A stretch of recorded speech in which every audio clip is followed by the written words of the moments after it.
nasa amin. Would you mind? Abot hita ang baha sa Palmera Homes Phase 3 sa Barangay Santa Monica, Quezon City nung bagyong Karina 2024. Bahain daw talaga rito dahil mababang lugar. Pero ang problema nilang yan, Pinasok na kami ng baha.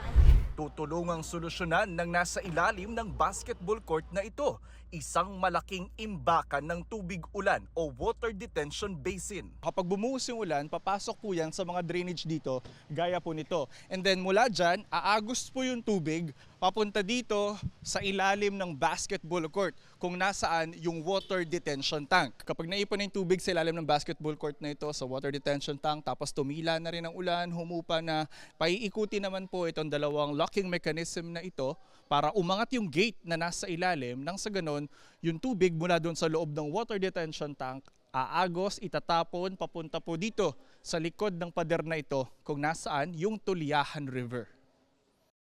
4 na metro ang lalim ng catch basin. Kasya ang 1,700 cubic meters ng tubig o lagpas kalahati ng Olympic-sized swimming pool. Itong detention basin na nilagay natin is actually will be operated by gravity only. Kapag bumaba ang elevation ng river, automatic lalabas yung tubig from the detention basin.